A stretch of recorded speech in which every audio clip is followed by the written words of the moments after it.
नमस्कार साथियों, आशा है आप लोग बेहतर होंगे। आपका स्वागत है पार्ट 10 में, जिसका नाम है बेसिक मैथमेटिक्स कक्षा 7 एनसीईआरटी, और हम उस पर चर्चा कर रहे थे। पार्ट 9 में हमने 5 हेडिंग पढ़ ली थी और 6.3 तक प्रश्नावली को हल कर दिया था। मैं आशा करता हूँ कि 6.3 के जो प्रश्न कराए गए थे उन्हीं पर आधारित उसके सभी प्रश्न आप लोगों ने लगा लिए होंगे। और हम बात करते हैं हेडिंग नंबर 6 की। और अब हम जो हेडिंग पढ़ेंगे, जो हम जानेंगे, तो 6.4 प्रश्नावली की तैयारी के रूप में है। तो अगर 6.4 करना है तो उसके पहले हमें ये कुछ जानना होगा। क्या जानना होगा? तो हम जानेंगे दो विशेष त्रिभुज के बारे में, जिसका एक त्रिभुज का नाम है समबाहु और दूसरा का नाम है समद्विबाहु। समबाहु का मतलब होता है समान, मतलब ऐसा त्रिभुज जिसकी सभी भुजाएं क्या हो, समान। और समद्विबाहु का मतलब होता है ऐसा त्रिभुज जिसकी दो भुजाएं क्या हो, समान। इसमें क्या होगी? त्रिभुज में 3 भुजाएं होती हैं, अगर तीनों समान होंगी तो समबाहु, और जिसमें केवल 2 समान होंगी वो समद्विबाहु होगा। इसमें कुछ विशेष लिखने की जरूरत है नहीं, क्योंकि मैंने कक्षा 6 में और कई बार इस पर चर्चा हो चुकी है। कोणों की माप के में एक बात लिख लेते हैं, नोट लगा के लिख लीजिए।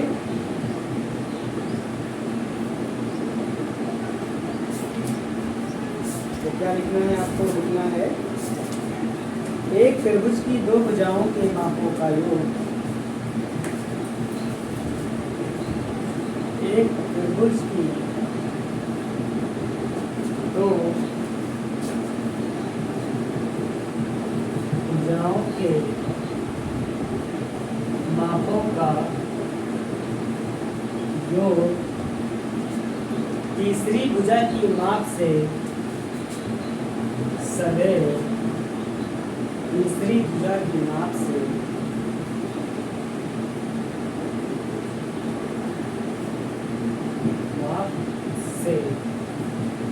बड़ा होता है।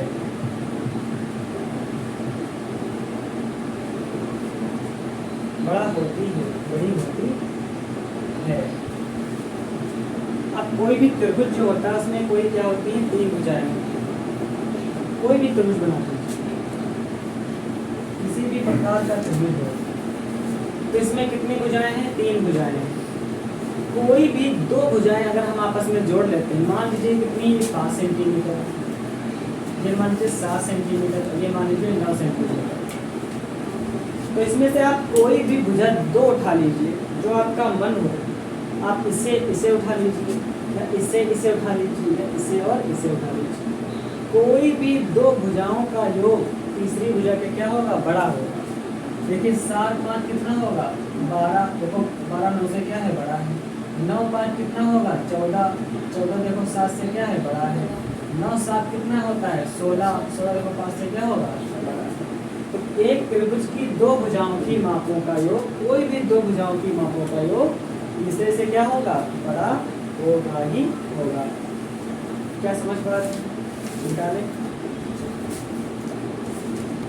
अब हम बात करते हैं 6.4 पर। अब हम 6.4 के लिए बिल्कुल तैयार हो चुके हैं। 6.4 का जो पहला क्वेश्चन है वो क्या कह रहा है? वो निम्न दी हुई भुजाओं की मापों से, निम्न दी गई भुजाओं की मापों से क्या कोई त्रिभुज संभव है? अब देखते हैं कितनी मापें हैं। अब त्रिभुज की कितने माप होंगी? 3 मापें होंगी। 3 भुजाएं होती हैं, 3 मापें होंगी। तो पहली में क्या है, 2 सेंटीमीटर, 3 सेंटीमीटर, 5 सेंटीमीटर। और दूसरी क्या माप दी हुई है, 3 सेंटीमीटर, 6 सेंटीमीटर, 7 सेंटीमीटर। और तीसरी क्या माप दी हुई है, 6 सेंटीमीटर, 6 सेंटीमीटर, 3 सेंटीमीटर, 2 सेंटीमीटर। अब हमें ये बताना है क्या कोई ऐसा त्रिभुज बन सकता है जिसमें 3 भुजाएं हों, और एक भुजा 2 सेंटीमीटर की हो, एक 3 सेंटीमीटर की हो, और एक 5 सेंटीमीटर की हो। तो हम देख लेते हैं, हमें पता क्या है, त्रिभुज की किन्हीं 2 भुजाओं का योग तीसरे से क्या होगा, बड़ा होगा। तो इसमें से छोटी छोटी 2 भुजाएं ले लीजिए। देखो 2 + 3 कितना आएगा, 5 कितना आएगा देखिए 2 + 3 5 आएगा। और तीसरी भुजा कितना है, वो भी तो 5 है। तीसरी भुजा कितना है 5 है। अगर इसको और इसको जोड़ा गया तो कितना आया 5। ठीक, इसको कैसे लगाएंगे देखेंगे। पहली भुजा प्लस दूसरी भुजा इसके बराबर होना चाहिए, इससे बड़ा हो इससे तीसरी भुजा से क्या होना चाहिए, देखो बड़ा होना चाहिए। तो पहली भुजा कितना है 2 सेंटीमीटर, दूसरी कितनी है मान लीजिए मेरे लिए 3 सेंटीमीटर, और कितना है ये 5 सेंटीमीटर। इसके आगे का मैं यहाँ लगा दूँ, आप इधर का हिस्सा इसके नीचे लगा दीजिएगा। 3 तो कितना हो जाएगा 5 सेंटीमीटर, और इधर कितना है 5 सेंटीमीटर। क्या यह कथन सही, तो क्या यह कथन सही है, इस कथन सही नहीं है, ये इससे बड़ा नहीं है। तो क्या लिखेंगे, यह कथन असत्य है,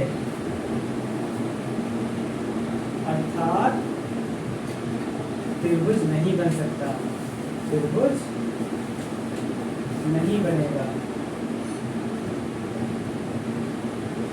क्या समझ पा रहे हैं?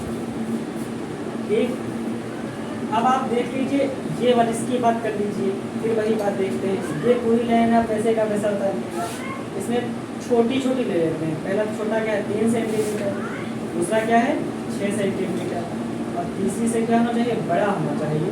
ध्यान समझते हैं, 6 3 कितना हो जाएगा 9 सेंटीमीटर। हाँ 9 सेंटीमीटर, दो भुजाओं का योग 9 सेंटीमीटर जो आया है वो तीसरी भुजा से क्या है बड़ा है। तो क्या लिखेंगे, अतः यह कथन सत्य है, यह कथन सत्य है, अर्थात त्रिभुज बन सकता है, बन सकता है, त्रिभुज बन सकता है। ठीक, इसको भी देख लेते हैं। यहाँ पे कितना है, कोई दो छोटी छोटी, देखो पहला कितना है 2 सेंटीमीटर, दूसरा कितना है 3 सेंटीमीटर, और बड़ा होना चाहिए इससे 6 सेंटीमीटर से। ये तो हो जाएगा 5 सेंटीमीटर, और ये तो हो गया गलत। 5 सेंटीमीटर कहाँ बड़ा है 6 सेंटीमीटर से, क्या लिखेंगे पूरी यही बात लिख देंगे, यह कथन असत्य है। यह हाँ, तो देखिए पूरी दो भुजाओं का योग, नहीं इसी को भी आगे पीछे ले सकते हैं, इसी को भी हम आगे पीछे ले सकते हैं, किसी को भी आगे पीछे ले सकते हैं। तो पहला जो होगा वो नहीं बनेगा, दूसरा जो होगा क्या हो जाएगा वो बन जाएगा, और तीसरा जो हो जाएगा वो भी नहीं बनेगा। तो हम छोटी छोटी कोई दो भुजाएं लेते हैं, मतलब कि तीनों भुजाओं पर सत्य हो, कोई भी दो भुजाओं का योग किसी से क्या हो बड़ा हो। कोई का मतलब ये नहीं, जैसे कि मान लीजिए हमने बनाया तो इसमें इसका अगर जोड़े तो इससे बड़ा निकले, इसको जोड़े तो इससे बड़ा निकले, इसको जोड़े तो इससे बड़ा निकले, तीनों कसौटियों पर उतरे। लेकिन हम देखो 3 और 2 को जब जोड़ रहे हैं तो 6 से बड़ा नहीं हो पा रहा। नहीं समझ पाए, आपको समस्या ये हो रही है कि पहले तो आपने पहले के लिए पहले दूसरे कुछ नहीं होता, कोई भी भुजा ले सकते हो, कोई भी भुजा ले सकते हो। बस अगर ये और इनको जोड़ें तो इससे बड़ी निकले, इसको जोड़ें तो इससे बड़ी निकले, और इसको जोड़ें तो इससे बड़ी निकले। लेकिन इसमें 3 और 2 को जब जोड़ रहे हैं तो 6 से बड़ी नहीं हो पा रही, इसीलिए कहेंगे यह कथन असत्य है, अर्थात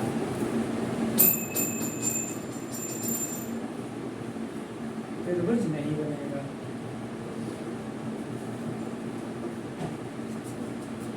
समझ पाए, कोई भी दो भुजाओं का योग तीसरी भुजा से बड़ा हो, तीनों भुजाओं में किसी का भी योग कर सकते हैं। इसका करेंगे तो इससे बड़ा निकले, इसका करेंगे तो इससे बड़ा निकले। ठीक, यहाँ पे इसका हम कर रहे हैं तो बड़ा नहीं निकलना, इसका मतलब यहाँ पे त्रिभुज नहीं बनेगा, यहाँ बन सकता है और यहाँ पर भी नहीं बनेगा। आई होप आपको समझ में आ गया होगा। अब हम बात करते हैं 6.4। जब हम कर रहे थे उसका हमने पहला प्रश्न कर लिया जो हमारे लिए जरूरी था बेसिक मैथमेटिक्स में। अब हम बात करते हैं, आगे बढ़ते हैं, और उसमें कुछ भी करने की जरूरत है नहीं, 7 नंबर हेडिंग समकोण त्रिभुज तथा पाइथागोरस गुण। देखिए क्या होता है समकोण त्रिभुज, बहुत अच्छे समझ लीजिए। ऐसा त्रिभुज जिसका एक कोण 90 डिग्री का हो, वो त्रिभुज क्या कहलाता है? समकोण त्रिभुज कहलाता है। अब जैसे कि मैं एक त्रिभुज बना लेता हूँ, मैं एक अच्छा त्रिभुज बनाता हूँ।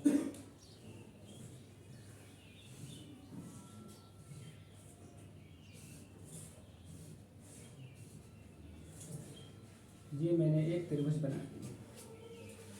जो आप देख पा रहे होंगे तो ये जो हमारा है ये 90 डिग्री का है। नामांकन कर देते हैं ए, बी और सी। तो हम क्या कहेंगे कि ये त्रिभुज जो है वो समकोण त्रिभुज है। इसकी 3 भुजाएं हैं। नीचे वाली भुजा को कहते हैं आधार, इसे कहते हैं जो लंब होती है इसे कहते हैं लंब, जो 90 डिग्री सीधी होगी, इसे कहते हैं कर्ण। अब ध्यान समझिए, इस त्रिभुज को हमने ऐसे गिरा दिया। जब ये ऐसे गिर जाएगा तो क्या बन जाएगा? तो कुछ इस प्रकार का चित्र बनेगा।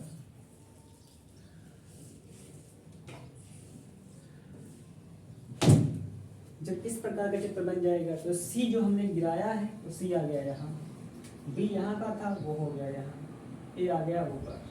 अब ये भी तो 90 का है। अब इसमें क्या हो गया? पहले आधार कौन सी भुजा थी? A B. अब हमारी ए बी क्या हो जाएगी? अब हमारी ए बी लंब हो जाएगी और बी सी आधार हो जाएगी और ए सी कर्ण तब भी थी और कर्ण तब भी। तो जब कोई त्रिभुज कैसा समकोण हो तो 90 डिग्री के सामने की भुजा कर्ण कहलाती है। 90 डिग्री की सामने की भुजा क्या कहलाती है? कर्ण कहलाती है। तो 90 डिग्री के सामने की भुजा क्या कहलाएगी? कर्ण। अब पाइथागोरस सूत्र क्या होता है? पाइथागोरस प्रमेय क्या होती है? ये होती है कर्ण का स्क्वायर बराबर लंब का स्क्वायर प्लस आधार का स्क्वायर। कर्ण का कैसे प्रयोग कर लेते हैं? कर्ण स्क्वायर बराबर लंब स्क्वायर प्लस आधार का स्क्वायर। यही होता है पाइथागोरस प्रमेय। अगर हम मान लीजिए कर्ण कितना दिया होता, कर्ण जो भी दिया, मान लीजिए कर्ण कितना दिया होता? x, लंब दिया होता y, ये होता x सेंटीमीटर, ये होता y सेंटीमीटर और ये होता z सेंटीमीटर। तो अगर हम इस x क्या है? कर्ण है। अब कर्ण का अगर हम क्या कर लेते? स्क्वायर कर लेते। x सेंटीमीटर का क्या कर लेते? स्क्वायर। तो जो भी आएगा वो किसके बराबर आएगा? वो इस लंब के स्क्वायर और इस आधार के स्क्वायर, इसका स्क्वायर कर लो और इसका स्क्वायर कर लो तो आपस में लो जोड़, फिर जो आएगा वो बराबर होगा। वही तो है कर्ण स्क्वायर बराबर लंब स्क्वायर प्लस आधार स्क्वायर। तो कर्ण स्क्वायर बराबर क्या हो जाएगा? लंब स्क्वायर प्लस आधार स्क्वायर हो जाएगा। तो अगर इसका मतलब क्या हुआ? अगर हमको लंब दिया है और आधार दिया है तो हम कर्ण निकाल लेंगे। लंब दिया हो आधार दिया हो तो कर्ण निकाल लेंगे। अगर मान लीजिए हमें यहाँ पे लंब दिया हो, लंब निकालना है तो क्या होगा बताइए? देखिए, अगर हमें लंब को निकालना है तो आधार क्या होगा? ये प्लस का है और उधर जाएगा तो किसमें हो जाएगा? माइनस का। तो लंब स्क्वायर बराबर क्या आया? कर्ण स्क्वायर माइनस आधार स्क्वायर। लंब स्क्वायर बराबर क्या आया? कर्ण स्क्वायर माइनस आधार स्क्वायर। तो लंब स्क्वायर बराबर क्या आया था? कर्ण स्क्वायर माइनस आधार स्क्वायर। ये तो हो गया लंब का। और मान लीजिए अगर आधार निकालना है तो आधार देखो वैसे का वैसा इधर है, लंब क्या है? प्लस का, इधर चला जाएगा माइनस का। तो आधार स्क्वायर बराबर क्या आएगा? कर्ण स्क्वायर माइनस लंब स्क्वायर। आधार स्क्वायर बराबर क्या आएगा? कर्ण स्क्वायर माइनस लंब स्क्वायर। तो एक ही पाइथागोरस से तीनों सूत्र निकाल लिया। अगर लंब और आधार दिया है तो कर्ण निकल आएगा, कर्ण और आधार दिया है तो लंब निकल आएगा, और कर्ण और लंब दिया है तो आधार निकल आएगा। यही पाइथागोरस की क्या होता है, प्रमेय होती है। आई होप आप समझ चुके होंगे। बता लें, अब हम तैयार हो चुके हैं 6.5 को करने के लिए। अब बात करते हैं प्रश्नावली 6.5 6.5 की। प्रश्न नंबर 1 क्या कह रहा है, पी क्यू आर एक त्रिभुज है। हमें ऐसा त्रिभुज बनाना है इसमें 3 शीर्ष हो, पी हो, क्यू हो और आर। ठीक, और आगे क्या दे रखा है, पी क्यू बराबर 10 सेंटीमीटर। यदि इसमें क्या दिया है, पी क्यू बराबर कितना हो, 10 सेंटीमीटर हो, और पी आर की जो माप दे की है वो 24 सेंटीमीटर हो, तब क्यू आर क्या होगा, तब क्यू आर क्या होगा। चलिए बना लेते हैं पी क्यू आर। तो हमने एक बना लिया है क्या, त्रिभुज प्यारा सा, और इसका नाम दे लेते हैं पी क्यू आर।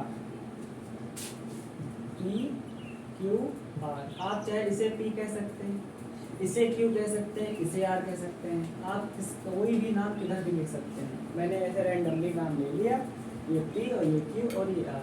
तो पी क्यू कितना दे रखा है, 10। ये कितना दे रखा है, 10। और पी आर कहाँ गया, पी आर कितना दे रखा है, 24। ये कितना लिखा है, 24। तो क्यू आर यही तो हमें ज्ञात करना है, ये तो ज्ञात करना है। तो बताइए हमारे पास यहाँ पे क्या क्या दिया है, बताइए। यहाँ पे हम क्या जाते हैं, पाइथागोरस प्रमेय। पाइथागोरस प्रमेय से हमारे पास क्या होता है, देखो हमारे पास आधार नहीं है, क्या नहीं है, और कर्ण भी है और लंब भी है। तो आधार बराबर क्या होता है, अभी लिखवाया, बताइए। कर्ण स्क्वायर माइनस लंब स्क्वायर, यही तो होती है। चलिए आधार हमें पता है, नहीं पता है, उसको वैसे का आधार कितना है हमारा, क्यू आर कितना है, ध्यान से देखिए।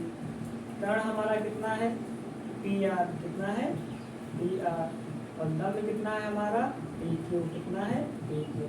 पी आर कितना दिया हुआ है, यहाँ देखो 24 दिया हुआ है, 24 सेंटीमीटर, और पी क्यू कितना दिया हुआ है, ये 10 सेंटीमीटर।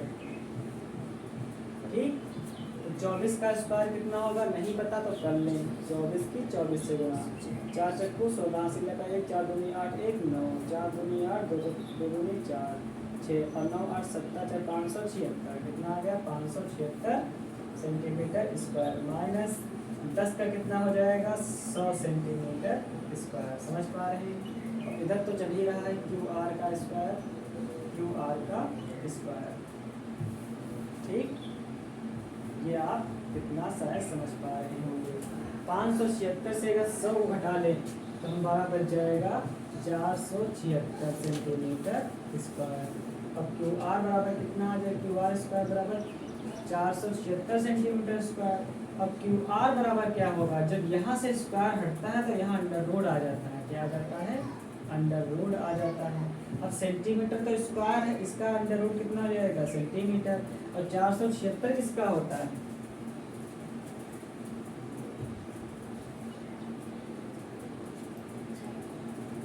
किसका होता है, किसका होता है 476,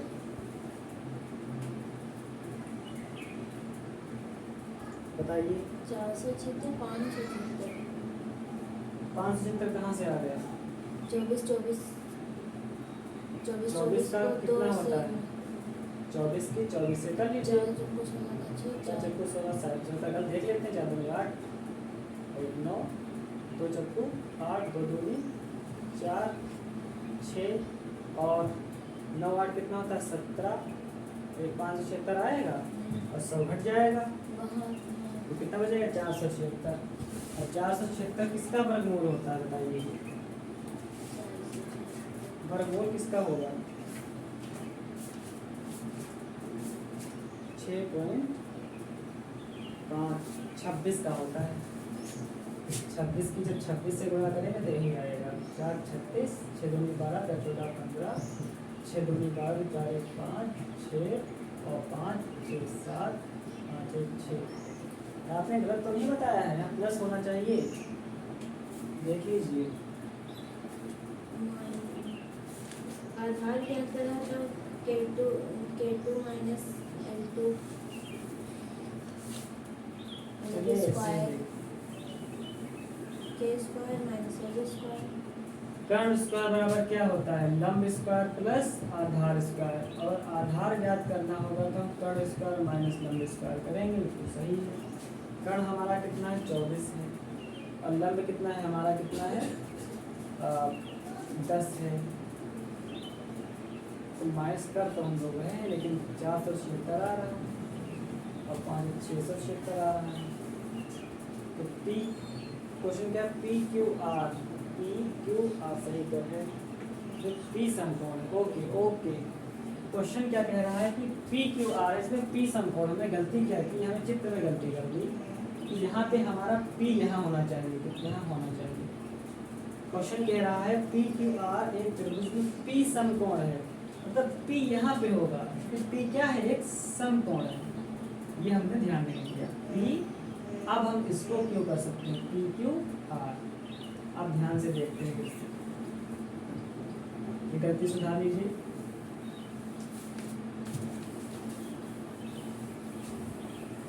चित्र में ही कह रहा है कि पी क्यू आर एक त्रिभुज है, लेकिन इसमें पी क्या हो? पी समकोण। तो हमने यहाँ पे क्या कर दिया था? क्यू को समकोण कर दिया था। अब हम देखेंगे पी क्यू कितना है? 10। पी क्यू ये हो गया हमारा 10 सेंटीमीटर, और पी आर कितना हो गया? ये हमारा हो गया 24 सेंटीमीटर। और हमें निकालना क्या है? Q R. क्या निकालना है? Q R. इसका मतलब मुझे कर्ण निकालना है। अब कर्ण स्क्वायर बराबर क्या होता है? लंब स्क्वायर प्लस आधार स्क्वायर होता है। लंब हमारे पास कितना है? देखो 10 सेंटीमीटर है, तो 10 सेंटीमीटर का स्क्वायर लिख लेंगे। और आधार हमारा कितना है? 24 सेंटीमीटर, तो 24 सेंटीमीटर लिख लेंगे। इसका हो जाएगा 100 सेंटीमीटर स्क्वायर, इसका हो जाएगा 576 सेंटीमीटर स्क्वायर, और जोड़ेंगे तो हो जाएगा 676 सेंटीमीटर स्क्वायर। एक कर्ण स्क्वायर बराबर हमारा ज्ञात हो रहा है। अब कर्ण बराबर क्या हो जाएगा? जब स्क्वायर यहाँ से हटेगा तो अंदर रूट आ जाएगा, 676 सेंटीमीटर स्क्वायर। और यहाँ पे कर्ण बराबर कितना आ जाएगा? सेंटीमीटर, यहाँ स्क्वायर है तो अंडर रूट जब हटेगा स्क्वायर से तो बचेगा सेंटीमीटर। और 676 किसका वर्गमूल होता है? 26 का, इसलिए कर्ण बराबर कितना आ गया? 26। और कर्ण हमारा क्या है? P Q. इसका मतलब पी क्यू बराबर कितना आ गया? 26 सेंटीमीटर आ गया। देखा, एक छोटी सी भूल से पूरा प्रश्न आगे पीछे हो जाता है, इस बात का ध्यान रखें। कभी कभी भूल सही से हो सकती है। ठीक है, समझ में आ रहा? डालें। अब हम प्रश्न नंबर जो 2 है, प्रश्न नंबर 2 3 4 5 6 7 8, इसकी चर्चा पार्ट 11 में करें। पार्ट 11 में हम 6.5 के 2 नंबर क्वेश्चन 2 से लगा के 8 के सारे प्रश्न को हल करेंगे, जो हमारे लिए पाइथागोरस पर आधारित है और ज़रूरी भी है, इससे प्रैक्टिस हो पाएगी। लास्ट तक वीडियो देखने के लिए आपका बहुत बहुत धन्यवाद। शेयर के लिए लाइक करिए, कमेंट करिए, अच्छा लगे तो सब्सक्राइब करिए। मिलते हैं नई क्लास में, तब तक के लिए जय हिंद।